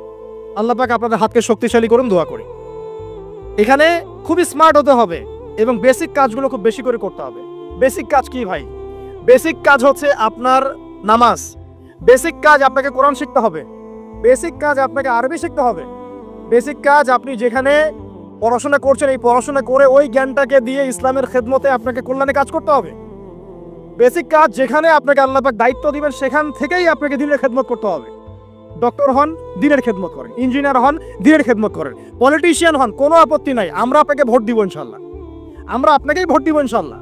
আপনি ওখানে গিয়ে দিনের খেদমত করেন, আল্লাহ পাক তৌফিক দান করুন। কথা কি বুঝতে পারছেন? ইসলাম ক্ষমতা জোর করে আদায় করে নেওয়ার জন্য আসে নাই। আবু যার রাদিয়াল্লাহু আনহু কি বলছেন জানেন? আবু যার রাদিয়াল্লাহু আনহুকে নবী সাল্লাল্লাহু আলাইহি ওয়াসাল্লাম বলছেন, আবু যার, তুমি দায়িত্ব চেয়ে নিও না, কারণ যদি তুমি দায়িত্ব চেয়ে নাও তখন আল্লাহর পক্ষ থেকে তোমাকে সাহায্য করা হবে না, আর যদি মানুষ তোমাকে দায়িত্ব দেয় আল্লাহ তোমাকে সাহায্য করবে ইনশাআল্লাহ। কত চমৎকার সিস্টেম ইসলামে। আর এখন আমরা কি করি? আমাকে দেন, ও ভালো না আমি ভালো, ওরা সব খারাপ আমি ভালো। বুঝতে পারছেন না কিয়ামতের মাঠে কি কঠিন হিসাবটা দিতে হবে। আল্লাহ পাক আপনাদেরকে বোঝার তৌফিক দান করুন। এগুলো কল্যাণকর নয়, আপনার জন্য অকল্যাণ হতে পারে। তবে হ্যাঁ, যদি আপনার মধ্যে ঈমান থাকে, আপনার মধ্যে যোগ্যতা থাকে, অবশ্যই আপনি দায়িত্ব চেয়ে নেবেন এবং ইনশাআল্লাহ তখন আমরা আপনাকে দায়িত্ব দিব, আমরা আপনাকে ভোট দিব, আপনি জনগণের শাসন কার্য পরিচালনা করবেন, আল্লাহ আপনার হাতকে শক্তিশালী করবেন ইনশাআল্লাহ। আল্লাহ পাক আমাদের নিচু থেকে উঁচু মহলের সবাইকে হেদায়েত দান করুন, দোয়া করি আমি। ইসলাম কারো শত্রু নয়। মুসলিমের রক্ত ঝরানোর জন্যে, কল্লা কাটার জন্য আমরা কিন্তু পৃথিবীতে আসি নাই। আমরা আমাদের আসল শত্রুদেরকে চিনতে ভুল করেছি, এই কারণে আমরা আপোষে হানাহানি কাটাকাটির মধ্যে লিপ্ত আছি। এই যে সামনে যে কি হবে আল্লাহ ভালো জানেন। দেখবেন কত মানুষ যে মুসলিম মারামারি করে মারা যাবে, আল্লাহ ভালো জানেন। এইগুলো কাম্য নয়। আল্লাহ পাক আমাদেরকে বোঝার তৌফিক দান করুন। দেখুন ভাই, এই যুগের কথা বলতে গিয়ে এখানে আসলাম। ওই যে যুলকারনাইন যে ইয়াজুজ মাজুজের কথা বললো, এখনকার বিশ্ব যারা পরিচালনা করে দেখবেন তাদের মধ্যে ফাসাদ সৃষ্টি করার এই খাসলতটা থেকেই গেছে। সারা বিশ্বেরা ফাসাদ সৃষ্টি করছে। আমি কিন্তু বলিনি এরাই ইয়াজুজ মাজুজ, কথাকে আবার অন্যদিকে নিয়ে যায় না, আমি কিন্তু এই কথা বলি নাই। আমি বলছি তাদের মধ্যে এই চরিত্র দেখা যায়। এই যুগ সেই যুগ যখন আপনি মাদককে হালাল করে নিচ্ছেন, রিবাকে হালাল করে নিচ্ছেন, বেহায়াপনাকে হালাল করে নিচ্ছেন, কাপড় খোলাকে হালাল করে নিচ্ছেন। আপনি মুসলিম হয়েও দেখবেন শিরকে লিপ্ত আছেন, সুন্নতে লেবাস আছে কিন্তু আকীদার মধ্যে বেদাত থেকে গেছে। আপনি মুসলিম হয়ে হালাল হারাম রিজিকে পরোয়া করছেন না, দিনের বেসিক জিনিসগুলো শিখছেন না। আল্লাহ পাক এই যুগের ফিতনাগুলো থেকে আমাদের মুসলিমদেরকে হেফাজত করুন, আমিন। কিভাবে সাফল্য অর্জন করবেন আমি একটা পয়েন্ট আজকে উল্লেখ করে এই পয়েন্ট থেকে আলোচনা গুটিয়ে নিব ইনশাআল্লাহ। আমি জাস্ট একটা পয়েন্ট বলছি আপনাকে, সব কথা একদিনে বলা সম্ভব না। আল্লাহ রাব্বুল আলামিন বলেন কদ আফলাহা মান যাক্কাহা, সে ব্যক্তি সফল হয়ে গেছে যে ব্যক্তি তার আত্মাকে পরিশুদ্ধ করতে পেরেছে। ওয়া কদ খাবা মান দাসাহা, যে ব্যক্তি আত্মাকে পরিশুদ্ধ করতে পারে নাই সে ব্যক্তি ধ্বংস হয়ে গেছে। কিভাবে পরিশুদ্ধ করবেন? তিনটা হাদিস আপনাকে আগে শোনাই। এক, আল্লাহ রাব্বুল আলামিনের হাবিব মুহাম্মদ সাল্লাল্লাহু আলাইহি ওয়াসাল্লাম দরুদ পড়েন, বলেন সাল্লাল্লাহু আলাইহি ওয়াসাল্লাম। তিনি বলছেন যে আল্লাহর এমন কিছু বান্দা আছে যারা জান্নাতে প্রবেশ করবে, যাদের অন্তরটা হবে পাখির মতো নরম। কার মতো? পাখির মতো। একটা হাদিস শুনলেন। 2 নম্বর হাদিস, আল্লাহর রাসূল সাল্লাল্লাহু আলাইহি ওয়াসাল্লাম বলছেন শহীদদের আত্মা যখন আল্লাহর কাছে পৌঁছায়, আল্লাহ রাব্বুল আলামিন সেই আত্মাগুলোকে সবুজ রঙের কিছু পাখির মধ্যে প্রদান করেন এবং সেই পাখিগুলো আরশের নিচে লণ্ঠন আছে, এখানে বসে থাকে এবং তারা জান্নাতের যে কোনো জায়গায় যায়, ঘুরে খাবার খায়, আবার ফিরে আসে। আল্লাহ পাক তাদেরকে বলেন যে তোমরা কি চাও, তোমরা কি চাও? শহীদরা কিচ্ছু বলতে পারে না, কি চাইবো? আল্লাহ এত নিয়ামত দিয়েছেন, কি চাইব? যখন আল্লাহ বারংবার প্রশ্ন করতে থাকেন তোমরা কি আর কিছু চাও, তোমরা কি আর কিছু চাও, তোমরা কি আর কিছু চাও, তখন শহীদরা শেষে বুঝে যে আমাদের কিছু না কিছু তো বলতে হবে এখন। তখন তারা বলে হে আল্লাহ, আমরা আরো একবার পৃথিবীতে যেতে চাই এবং তোমার পথে জীবন দিয়ে আবার ফিরে আসতে চাই। আল্লাহ পাক বলেন এই সুযোগ তো আর নেই, অতএব তোমাদের আর কিছু চাওয়ার নেই, তোমরা এখানেই থাকো। আরেকটা হাদিস শোনেন, রাসূলুল্লাহ সাল্লাল্লাহু আলাইহি ওয়াসাল্লাম বলেছেন, এই হাদিসটা ওমর রাদিয়াল্লাহু আনহু থেকে এসেছে, যে তোমরা যদি, হে মানব জাতি বা হে মুসলিমরা, তোমরা যদি আল্লাহর কুল করতে, ভরসা করার মতোই ভরসা করতে, আল্লাহ পাক তোমাদেরকে পাখিদেরকে যেমন করে রিজিক দেন তোমাদেরকে ঠিক সেইভাবে রিজিক দিতেন। তোমরা কি লক্ষ্য করো না যে পাখিরা খালি পেটে বের হয়ে যায় বাসা থেকে সকালবেলা এবং সন্ধ্যাবেলা ভরা পেটে বাসায় ঢোকে? আপনাকে যে 3টা হাদিস শোনালাম, এই 3টা হাদিসে একটা শব্দ হচ্ছে কমন। শব্দটা কি বলেন? পাখি। পাখি কে? পাখি। আল্লাহ রাব্বুল আলামিন পাখিদের কাছ থেকে আমাদেরকে শিখতে বলছেন এবং বলছেন যে পাখিদের মনটা হয় খুব নরম, খুব সফট এবং তারা আল্লাহর প্রতি তাওয়াক্কুল করে পূর্ণ মাত্রায়। তারা সকালবেলা ভোরবেলা বের হয়ে যায় এবং সন্ধ্যাবেলা বাসায় ফেরে, খালি পেটে বের হয়, ভরা পেটে বাসায় ফেরে। এবং আল্লাহ পাক সবচেয়ে সম্মানিত মৌত যেটা শহীদের মৌত, সেই শহীদের আত্মাকে আল্লাহ পাক পাখির রূপ দিবেন। তাহলে পাখিটার বিষয়ে একটা ফোকাস করার দরকার আছে না? আচ্ছা, এখানে আসেন। পাখির মন হচ্ছে নরম, মানে পাখির মনটা তাসকিয়া, আত্মশুদ্ধিতে পরিপূর্ণ। কদ আফলাহা মান যাক্কাহা, সে ব্যক্তি সফল হলো যার হৃদয়টা পবিত্র, নিষ্পাপ, নিষ্কলুষিত হলো, সে ব্যক্তি সফল হবে ইনশাআল্লাহ। একটা কাজ এখানে খেয়াল করেন, পাখিরা সকালবেলা ভোরবেলা বের হয় আর সন্ধ্যাবেলা বাসায় ফেরে। এখনকার মুসলিমদেরকে দেখবেন দুপুরবেলা ওঠে, রাত 3টায় ঘুমায়। কথা কি বুঝেন নাই? পাখির একদম ভোরবেলা উঠে যখন ফজরের আজান দিচ্ছে ঠিক তার আগ মুহূর্তে পাখির কিচিরমিচির শুনছেন, তার মানে নামাজের ওয়াক্ত প্রায় চলে যাচ্ছে, তার মানে তার আল্লাহ পাকের হুকুমের সাথেই জেগে ওঠে, সূর্য ডুবে তারা ডুবে যায়। ঠিক এরকম সুন্নত ছিল নবী সাল্লাল্লাহু আলাইহি ওয়াসাল্লামের এবং সাহাবায়ে কেরামের। আজকে 1400 বছর পর মুসলিম জাতি এই সুন্নাহ ভুলে গেছে। আর আমাদের সুন্নত দেখবেন, যদি কোনো রকম উঠেও ফেলি ফজরে, আবার 12টা বন্ধ ঘুম, আরো বেশি। আর এই যুব সমাজ যারা আছো তোমরা, কেউই 3টা 4টার আগে ঘুমায় বলে আমার মনে হয় না। অলওয়েজ অনলাইনে পড়ে আছে, টিকটক নিয়ে, ফেসবুক নিয়ে, গার্লফ্রেন্ডের সাথে চ্যাটিং। পাখির মতো হতে পারলে পরে মনটা তো নরম হবে, তারপরে না তাস্কি অর্জন হবে। পাখির রুটিনটা কি? ভোরবেলা বের হয় আর সন্ধ্যাবেলা বাসায় ঢোকে। অতএব আমরা যদি রাসূলুল্লাহ সাল্লাল্লাহু আলাইহি ওয়াসাল্লামের সুন্নাহ মতো ওই ভোরবেলা উঠতে পারি আর আর্লি নাইট ঘুমিয়ে যেতে পারি এবং সারাদিন যদি রাসূলের সুন্নাহগুলোর উপর আমল করতে পারি, তাস্কি অর্জন হবে ইনশাআল্লাহ। কথা বুঝতে পারছেন? 2, পাখির মতো নরম মন লাগবে। এখনকার আমরা যারা বেঁচে আছি, আমাদের মনগুলো কঠিন। কেমন কঠিন? পাথরের মতো কঠিন। আমরা যখন দেখি একটা মাইয়াতকে নিয়ে যাওয়া হচ্ছে জানাজায়, আমাদের কোনো ফিলিংস কাজ করে না। জানাজা যাচ্ছে, জানাজায় দাঁড়িয়েও মোবাইলটা টিপাটিপি করছে। জানাজার সাথে চলছে, কোনো ফিকির নাই যে এই জানাজা আমার হবে কালকে, ওই মোবাইল টিপাটিপি করছে। আমি এমনও দেখেছি, দাফন করা হলো মাইয়াতকে, দাফন করার পরে চারপাশে মানুষজন জড়ো হয়ে গল্প করছে, ভাই আপনার ওই জমিটার কি খবর, আপনার ওইটার কি খবর, বিজনেস কেমন চলছে, চাকরির কি অবস্থা। এই যে মাইয়াতকে পাশে দাফন করলো, কোনো ফিলিংস নাই, কোনো ফিলিংস নাই। আমি আত্মশুদ্ধির কথা বলছি। আত্মশুদ্ধির জন্য আপনার মনটাকে পাখির মতো সফট নরম করতে হবে। যখন আপনি সফট নরম করবেন এবং আত্মশুদ্ধি অর্জন করবেন, তখন 2 ডানা মেলে আপনি আকাশে উঠতে পারবেন ইনশাআল্লাহ। আত্মশুদ্ধি অর্জন না করতে পারলে ডানা কেটে পড়ে যাবে, তখন আর আকাশে উঠতে পারবেন না। কোন আকাশে? ওই যে শহীদের রূহ যে আকাশে চলে গেছে, ওই আকাশ।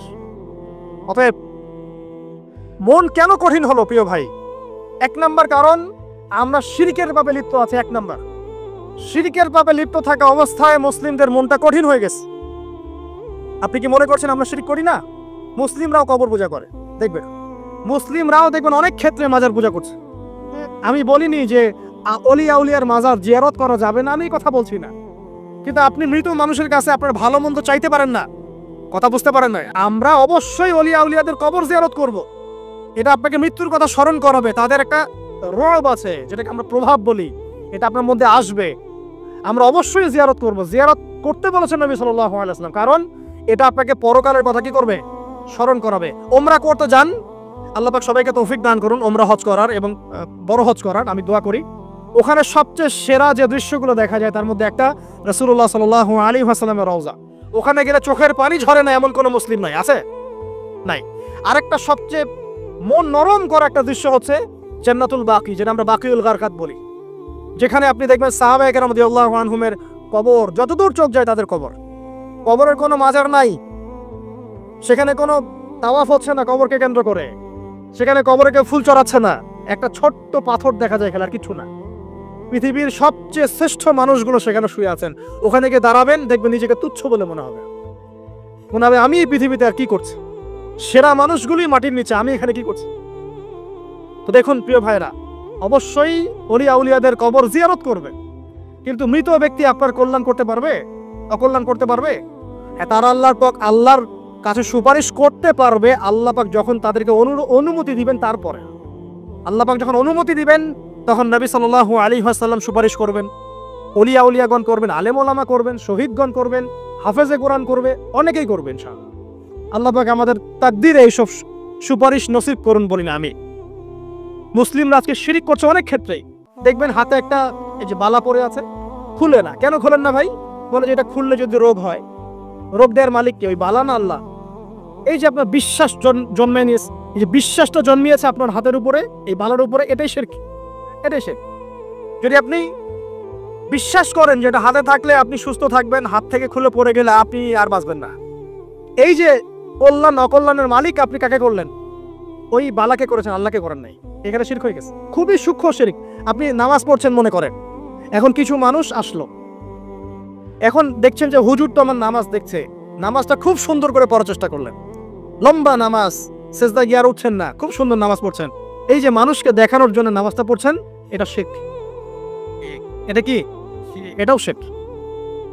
এই যে গণক বসে আছে রাস্তার পাশে, দেখবেন টিয়া পাখি নিয়ে, তারপরে যে কাগজ নিয়ে, আসেন ভাই ভাগ্য পরীক্ষা করে দেই। আরে ভাই, তুমি যদি মানুষের ভাগ্যই পরীক্ষা করতে পারবা, তো তুমি রাস্তার পাশে কেন? তোমার ভাগ্য কেউ পরীক্ষা করেনি কখনো? এতটুকু কমন সেন্স আমাদের নাই? ও যদি আমার ভালো মন্দ করতে পারে বা ভবিষ্যৎ বলতে পারে, তাহলে ও রাস্তার পাশে বসে আছে কিছু? ওর তো প্রাইম মিনিস্টার হওয়ার কথা, ওর তো ইলেকশন করার কথা। তো দেখেন, এই যে ওখানে গিয়ে আমরা কি করি, ভাই আমার হাতটা দেখে দেন, ভাই আমার অতীত বলে দেন, ভবিষ্যৎ বলে দেন, এবং এগুলো দিন দিন বাড়ছে। কিন্তু এই রাশিফল, কবিরাজি, গণকি, এগুলো দিন দিন বাড়ছে। এবং আমি লক্ষ্য করছি দিন দিন আরেকটা জিনিসও বাড়ছে, সেটা হলো জাদুবিদ্যার চর্চা করা। এবং গ্রামে গঞ্জে কুফুরি বাড়ছে না? কুফুরি করা, তাবিজ করা, বিচ্ছেদ করা, স্বামী স্ত্রীর বিচ্ছেদ করা, মেয়েকে বশ করা, সন্তানকে বশ করা বাড়ছে না? সবই শিরক, এগুলো সবই কুফুরি। এগুলো মুসলিমরা করছে না। মুসলিমরা এসব শিরকে লিপ্ত আছে বলেই তো অন্তর কঠিন হয়ে গেছে। ফাকাসাত কুলুবুহুম, তাদের অন্তর কঠিন হয়ে গেছে। তো একটা হাদিস বলে এখানে খালি, নবী সাল্লাল্লাহু আলাইহি ওয়াসাল্লাম বলছেন, যদি কেউ কোনো গণকের কাছে যায়, গিয়ে বলে দেখেন তো আমার হাতটা একটু, ও কিন্তু বিশ্বাস করে না যে এ ভবিষ্যৎ বলতে পারে, খালি এমনি বলেছে একটু দেখেন তো, বলার সাথে সাথেই 40 দিনের নামাজ কবুল হবে।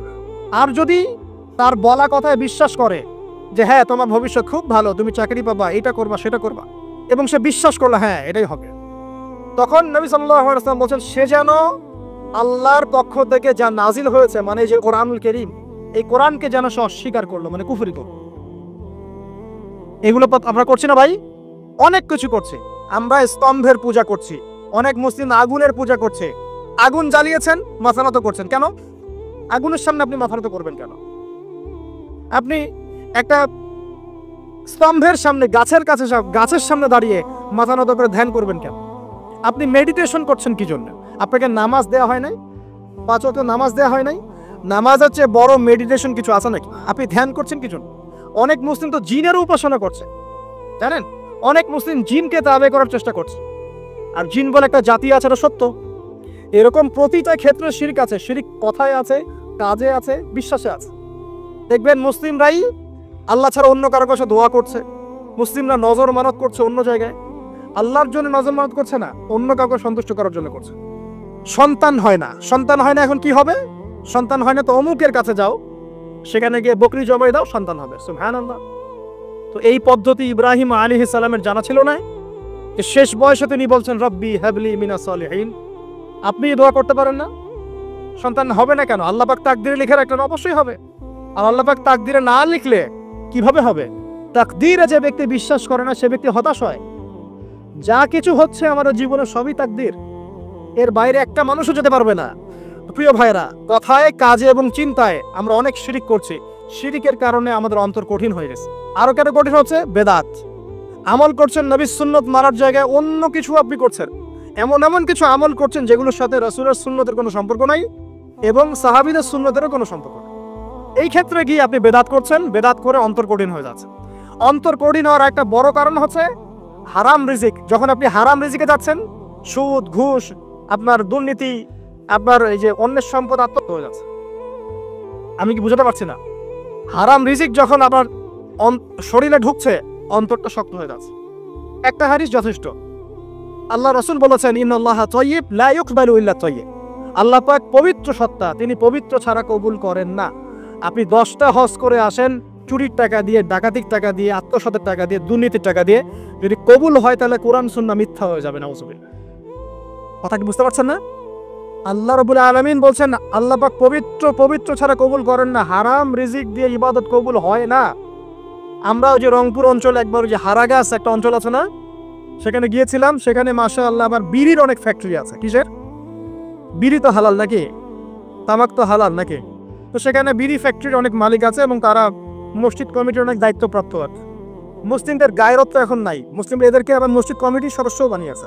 তো এখন মসজিদ কমিটিতে এসে তার প্রভাবে ইমাম সাহেব টিকতে পারে না। দুইজন বলে নামাজের পর হাত তুলে দোয়া করতে হবে, দুইজন বলে করা যাবে না। ঠিক আছে? এই নিয়ে ক্যাচাল। এই ক্যাচাল হতে হতে দেখা গেল এক পর্যায়ে মারামারি পর্যন্ত হয়েছে। মসজিদ ভাগতো হয়েছে, মারামারিও হয়েছে। তো সেখানে আমাকে দাওয়াত করেছিল যে ওয়াজ করার জন্য, দোয়া করার কথা বলছে। তাই আমি বললাম দোয়া করে লাভ কি? দোয়া করলেই বাকি, না করলেই বাকি, রিজিকটাই তো হারাম। আপনি তো তামাকের টাকা খাচ্ছেন, তামাক। আপনি মাদকের টাকা খাচ্ছেন, এটা কি হালাল না হারাম? তো হারাম টাকা দিয়ে হাত তুলে দোয়া করলেই কি, না করলেই কি? দোয়া তো উঠছে না উপরে। আগে হারাম রিজিক ছাড়েন, তারপর দোয়া করুন। তো রিজিক হারাম হওয়ার কারণে আমাদের কি হচ্ছে, অন্তরটা কি হচ্ছে ভাই, কঠিন হচ্ছে। ওই পাখির মতো আর মুক্ত আকাশে উঠতে পারবে না। তারপরে সামনে যান, আরো কেন কঠিন হয়, বস্তুবাদিতা, দুনিয়া, সারাদিন দুনিয়ার ফিকির, দুনিয়ার চিন্তা, খাবো কি, করবো কি, ব্যাংক ব্যালেন্স, টাকা পয়সা, স্ট্যাটাস, সারাটা দিন দুনিয়ার দুনিয়া। ঘুম থেকে ওঠা থেকে নিয়ে শুরু করে ঘুমানো পর্যন্ত খালি দুনিয়া। যারা দুনিয়ার নেশায় মত্ত হয়ে আছে, এদের অন্তরটা কঠিন হয়ে যায়, এই অন্তরটা পাখির মতো হতে পারবে না। ঠিক আছে কথা? যারা দুনিয়ার নেশায় মত্ত হয়ে আছেন, এই অন্তরটা কঠিন হয়ে যাবে, পাখির মতো হতে পারবে না। তারপর কি, আরো সামনে যান, দিনই জ্ঞান চর্চা না করা অন্তর কঠিন হওয়ার কারণ। আর কি কারণ, পাপ করা, পাপ। যত বেশি আপনি পাপ করবেন, যত বেশি পর্ন দেখবেন, যত বেশি মাদক খাবেন, যত বেশি জুয়া খেলবেন, যত বেশি অহেতুক সময় নষ্ট করবেন, যত বেশি আপনি অন্যের ক্ষতি করবেন, ঠিক আছে, নিরপরাধ মানুষের উপর নির্যাতন করবেন, যত বেশি আপনি পাপ করবেন, পাপ, এই পাপ করতে করতে করতে মানুষের অন্তর কঠিন হয়ে যায়। ইবনুল কাইয়্যিম রাহিমাহুল্লাহ বলেছেন যে পাপ করতে থাকলে মানুষের অন্তর কঠিন হয়ে যেতে থাকে, এবং ইস্তেগফার আর জিকির করলে গিয়ে মানুষের অন্তর আবার নরম হতে থাকে। পাপের উপর পাপ করতে থাকলে মানুষের অন্তর কঠিন হতে থাকে। এ বিষয়ে রাসূলুল্লাহ সাল্লাল্লাহু আলাইহি ওয়াসাল্লাম বলেছেন, যখন মানুষ একটা পাপ করে কলবের মধ্যে একটা কালো দাগ পড়ে যায়, যখন আরো একটা পাপ করে আরেকটা কালো দাগ পড়ে যায়। এভাবে যখন পাপ করতেই থাকে তখন পুরো কলবটাই কালিমা পূর্ণ হয়ে যায়। এই অবস্থায় যদি সে তওবা করে, আল্লাহ পাক মাফ করে দিবেন। যদি এই অবস্থায় তার মৃত্যু হয়ে যায়, তার আত্মাটা থেকে দুর্গন্ধ বের হতে থাকে, যে আত্মাটা কবজ করতে পর্যন্ত মালাকুল মউত মানে ঘৃণা পোষণ করেন। কথা কি বুঝতে পারছেন? যখন অন্তর পাপ করতে করতে কলুষিত হয়ে যাবে, ওয়াকাদ খাবা মান দাসাহা, যখন পাপ করতে করতে অন্তর কলুষিত হয়ে যাবে, তখন আপনার এই মালাকুল মউত পর্যন্ত ওই আত্মাটাকে বের করার সময় ঘৃণা করবে, দুর্গন্ধযুক্ত। আল্লাহ পাক আমাদেরকে পাপ থেকে বাঁচিয়ে রাখুন। আমি এরকম কিছু কাজ আছে, বস্তুবাদিতা, শিরক, বেদাত, হারাম রিজিক, সারাদিন দুনিয়ার ফিকির নিয়ে থাকা, ঠিক আছে, অন্যের ক্ষতি করা, পাপ কন্টিনিউয়াসলি করতে থাকা, এবং দিন ছেড়ে দেওয়া, দিনের এলেন ছেড়ে দেওয়া, আল্লাহ পাকের আনুগত্য ছেড়ে দেওয়া, এই কাজগুলো করতে থাকলে মানুষের অন্তর কি হয়, কঠিন হয়ে যায়। এখন সলিউশন কি বলেন? 5 মিনিটে আমি সলিউশন বলছি, কেমন করে আপনি এটাকে নরম করবেন আর পরিশুদ্ধতা অর্জন করবেন এবং ওই পাখির মতো মুক্ত আকাশে উড়বেন। কিভাবে বলবো? 1 নাম্বার, অবশ্যই শিরক ত্যাগ করতে হবে। কি করতে হবে? শিরক ত্যাগ করতে হবে, আল্লাহ পাকের তাওহীদের উপর থাকতে হবে। আল্লাহ পাক তৌফিক দান করুন। লং কিছু বলার সময় নেই আমার হাতে, একটা বই বলছি, কিতাবুত তাওহীদ। কি নাম? কিতাবুত তাওহীদ। এই বইটা অনেক ভার্সন বাজারে বের হয়েছে, কিনে দেখবেন শিরক কত প্রকার, কি কি, তাওহীদ কাকে বলে, কত প্রকার, কি কি। যেটা বুঝবেন না, মাদ্রাসায় চলে যাবেন, আলেম ওলামার কাছে গিয়ে জিজ্ঞাসা করুন, হুজুর এটা বুঝি নাই। ঠিক আছে? 1 নাম্বার, শিরক ত্যাগ করতে হবে। 2 নাম্বার, আপনাকে তাওহীদে থাকতে হবে। দেখ, অন্তর নরম করার কথা বলছি। 2 নাম্বার, সুন্নতের উপর আমল করতে হবে। ওই যে পাখির কথা বললাম, যে সকালবেলা বের হয় আর সন্ধ্যাবেলা কি করে, বাসায় ফেরে, খালি পেটে বের হয়, ভরা পেটে বাসায় ফেরে। তার মানে আমাদেরকেও সকাল সন্ধ্যাটা কাটাতে হবে নবী সাল্লাল্লাহু আলাইহি ওয়াসাল্লামের সুন্নত অনুযায়ী। যখন তিনি ঘুমাতেন তখন ঘুমাবেন, যখন উঠতেন তখন উঠবে, বাকি কাজ যেমন করে করতেন তেমন করে করবে, তখন অন্তর ইনশাআল্লাহ নরম হয়ে যাবে। ঠিক আছে ভাই? 2। 3 নাম্বার, 5 ওয়াক্ত নামাজ জামাতে। নামাজ আপনাকে যে কোনো পাপ থেকে বাঁচাবে ইনশাআল্লাহ। ভাই জেনা করছেন, নামাজ পড়েন, তাও তওবা করে নামাজ পড়েন। আপনি হারাম অ্যাফেয়ার্সে আছেন, হতাশ হয়েন না, নামাজ পড়েন। গুনাহ ছাড়তে পারছেন না, নামাজ পড়েন। সুদ খাচ্ছেন, নামাজ পড়েন। আপনি পতিতালয়ে গিয়েছেন, নামাজ পড়েন। বেপরদা চলছেন, তাও নামাজ পড়েন। আপনি অন্যের হক নষ্ট করেছেন, তাও নামাজ পড়েন। যে পাপই করেছেন, নামাজটা পড়েন। নামাজ আপনাকে সমস্ত পাপ থেকে বাঁচিয়ে রাখবে ইনশাআল্লাহ। ইনশাআল্লাহ আস্তে আস্তে ইনশাআল্লাহ দেখবেন সব পাপ থেকে আপনি দূরে চলে আসছেন ইনশাআল্লাহ তাআলা। 3 নাম্বার নামাজ। 4 নাম্বার, বেশি থেকে বেশি, ভাই শোনেন, বেশি থেকে বেশি পরকালের ফিকির করবেন। খালি পরকালের চিন্তা করবেন যে আমাকে মৃত্যুবরণ করতে হবে, কবরে যেতে হবে, পুলসিরাত পার হতে হবে, আল্লাহর সামনে দাঁড়াতে হবে। যত বেশি আপনি আল্লাহর ফিকির করবেন, পরকালের ফিকির করবেন, আপনার মনটা নরম হয়ে যাবে ইনশাআল্লাহ, মনটা শক্ত হবে না। 5 নাম্বার, মানুষের সাথে খুব বেশি মেলামেশা করবেন। মানুষের সাথে খুব বেশি মেলামেশা করলে ইবনুল কাইয়্যিম রাহিমাহুল্লাহ বলেছেন অন্তর কঠিন হয়ে যায়। কারণ মানুষ আপনাকে গীবত করাবে, হ্যাঁ, মানুষ খারাপ কাজে নিয়ে যাবে, বেফাস কথাবার্তা বলবেন, হয়তো বেফাস কাজ করবেন, ফুজুল কি বাদ করবেন, এগুলো করতে গিয়ে আপনি দেখবেন অন্তর কঠিন হয়ে গেছে। এত বেশি মানুষের সাথে মেলামেশার দরকার নাই, প্রয়োজন যতটুকু অতটুকু করবে। ঠিক আছে? আল্লাহ পাক তৌফিক দান করুন, আমিন। কয়টা বললাম? 5। 6 আমার সবচেয়ে প্রিয় নসিহত, প্রত্যেক দিন মিনিমাম 1 ঘন্টা করে কোরআন তেলাওয়াত করবেন বুঝে। আমি বলিনি না বুঝে করলে কোনো নেকি হবে না, প্রত্যেক হরফে 10 নেকি হবেই হবে, কিন্তু আপনি করবেন বুঝে ইনশাআল্লাহ। যখন বুঝে আপনি প্রত্যেক দিন 1 পারা করে বা 1 ঘন্টা করে কোরআন তেলাওয়াত করবেন, আপনার কলিজা আপনার কলব নরম হতে বাধ্য এবং আপনার অন্তরে আল্লাহ নূর নেমে আসবে ইনশাআল্লাহ। দেখবেন আপনার কলব থেকে সমস্ত এই যে পঙ্কিলতা কলুষতা ইনশাআল্লাহ চলে যাবে ইনশাআল্লাহ তাআলা। দুটো জিনিস অন্তরকে পবিত্র করে ফেলে, এক হচ্ছে কোরআন তেলাওয়াত, আর এক হচ্ছে বেশি থেকে বেশি আল্লাহর জিকির এবং ইস্তেগফার। তো কোরআন তেলাওয়াত বাড়িয়ে দেন, আল্লাহ পাক সবাইকে কোরআন তেলাওয়াত করার তৌফিক দান করুন, আমিন। যারা শেখেন নাই আজকে ওয়াদা করেন যে কোরআন আপনারা বিশুদ্ধ করে পড়া শিখবেন, ওয়াদা করেন। আগামী রমজান আসার আগেই 1 খতম দেওয়া চাই, পারবেন? এবং কোরআনের চর্চা বাড়িয়ে দিবেন, প্রত্যেক দিন কিছু করেন না করেন কোরআন তেলাওয়াত করতে হবে, ঠিক আছে? আল্লাহ পাক তৌফিক এনায়েত করুন, আমিন। আর বুঝে পড়ার চেষ্টা করবেন। একটা সহজ তাফসীর বলে দেই, মারিফুল কোরআন বাসা আছে না? মারিফুল কোরআন তাফসীর ইবনে কাসির বাসায় নাই, জালালাইন বাসায় নাই, বাসায় নাই কিনেন। সারাদিন তো অনেক টাকা পয়সা খরচ করছেন, 3টা তাফসীর কিনেন, জালালাইন কিনেন, মারিফুল কোরআন কিনেন, ইবনে কাসির কিনেন, বাসায় গিয়ে পড়া শুরু করেন। পারবেন না? যে একটা বুঝবেন না ওলামা কেরামের কাছে যাবেন, গিয়ে বলবেন হুজুর এটা বুঝি নাই, বুঝাই দেন। নিজে যে ব্যাখ্যা করতে যাবেন না, ব্যাখ্যা করলে দেখবেন এক যে পণ্ডিত বেরোছে, কিছু পণ্ডিত কোরআন পড়ে বলে কোরআনই মানি হাদিস মানি না, এরকম পণ্ডিত দেখেন নাই? কোরআনই মানি হাদিস আর মানি না, কারণ আল্লাহ নাকি নাউজুবিল্লাহ কোরআনে নাকি আল্লাহ পাক হাদিস মানতে বলে নাই, ও নাকি পায় না। এই জন্য দেখলাম সুবহানাল্লাহ নামাজ পড়তেছে, কোরআন থেকে নামাজ পড়তেছে, হাদিসের কোনো হেদায়েত নিবে না। মানে কিরকম যে হাত আবার ঠিকই বাঁধতেছে, হাত বাঁধতেছে, রুকু করতেছে, সেজদা করতেছে, এগুলো আবার কোথায় পাইলো আল্লাহ ভালো জানে। হাত এভাবে বাঁধতেছে, এভাবে হাতটা বাঁধা কোরআনে কোথায় আছে আমি পাইলাম না কোথাও, ঠিক আছে? হাদিস ছাড়া কি এগুলো আসবে? হাত বাঁধ, সেজদায় গিয়ে সুবহান রাব্বিয়াল আ'লা বলছে না, বলছে আসলামতু লিরাব্বিল আলামিন, এটা কোরআন থেকে বলছে। অথচ নবী সাল্লাল্লাহু আলাইহি ওয়াসাল্লাম হাদিস থেকে বলছেন সুবহান রাব্বিয়াল আ'লা সুবহুন কুদ্দুসুন রাব্বুল মালাইকাতি ওয়ার রূহ সুবহানাকা আল্লাহুম্মা রাব্বানা ওয়া বিহামদিকা আল্লাহুম্মা ইগফির, এগুলো নাই। ও বলছে আসলামতু লিরাব্বিল আলামিন, মানে কোরআন মানি হাদিস মানি না। এত বেশি পণ্ডিত হওয়ার দরকার নাই, এরা হচ্ছে ইচনা পাকা টাইপের পণ্ডিত। ওমর রাদিয়াল্লাহু আনহুর যুগে বেঁচে থাকলে এদেরকে পিটাই সোজা করে ফেলাইতা। ইসলামী শুরু করছে, কোরআন মানি হাদিস মানি না। আল্লাহ পাক কোরআনে বলছে ওয়ামা আতাকুমুর রাসূলু ফাখাযু, রাসূল যা দিয়েছেন তা গ্রহণ করো, ওয়ামা নাহাকুম আনহু ফান্তাহু, রাসূল যা নিষেধ করছেন দূরে থাকো। রাসূল যা দেন সেটা হাদিস না, রাসূল যা দেন সেটা সুন্নাহ না, সুন্নাহ তো সে মানেই না, আলটিমেটলি সে কোরআনই মানে না। তো আসল কথা হচ্ছে এইসব ফিতনা থেকে বেঁচে থাকবেন, কোরআন তেলাওয়াত বাড়িয়ে দেন। কয়টা বলছি? 5টা 6টা। 7 নাম্বার বেশি থেকে বেশি ইস্তেগফার, সারাদিন পড়বেন আস্তাগফিরুল্লাহ ওয়া আতুবু ইলাইহি, আস্তাগফিরুল্লাহ ওয়া আতুবু ইলাইহি, আস্তাগফিরুল্লাহাল্লাযী লা ইলাহা ইল্লা হুয়াল হাইয়ুল কাইয়্যুম ওয়া আতুবু ইলাইহি। প্রত্যেক দিন পড়তে হবে 100 বার করে। কতবার করে? 100 বার। 8 নাম্বার বেশি বেশি আল্লাহর জিকির, চলতে ফিরতে জিকির, সুবহানাল্লাহ, আলহামদুলিল্লাহ, লা ইলাহা ইল্লাল্লাহ, আল্লাহু আকবার, লা হাওলা ওয়ালা কুওয়াতা ইল্লা বিল্লাহ। বলবেন হাসবুনাল্লাহু ওয়া নি'মাল ওয়াকিল, ঠিক আছে? সুবহানাকা আল্লাহুম্মা রাব্বানা ওয়া বিহামদিকা আল্লাহুম্মা ইগফিরলি, সুবহানাল্লাহি ওয়া বিহামদি আদাদা খালকি ওয়া রিদা নাফসি ওয়া জিনাতা আরশি ওয়া মিদাদা কালিমাতি। যত জিকির আছে সব করবেন, জিকির বাড়াবেন। যত জিকির বাড়াবেন অন্তর পরিশুদ্ধ হবে ইনশাআল্লাহ আযজা ওয়া জাল। কয়টা বলছে? 8। আর 2টা বলি। 9, অন্যের হক নষ্ট করবেন না।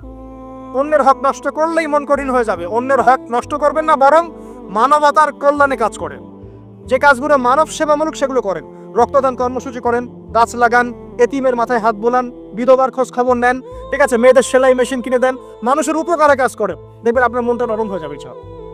যার মন নরম এবং যার মনের মধ্যে সততা আছে, আল্লাহ পাক ইনশাআল্লাহ সেখানে অবশ্যই হেদায়েত ঢালবে ইনশাআল্লাহ। আর 10 নম্বর সবচেয়ে শেষ হচ্ছে যে কবর জিয়ারত করবেন বেশি বেশি করে এবং নিজের মৌতের কথা স্মরণ করে আল্লাহর কাছে বেশি বেশি দোয়া করবেন। কি দোয়া করবেন?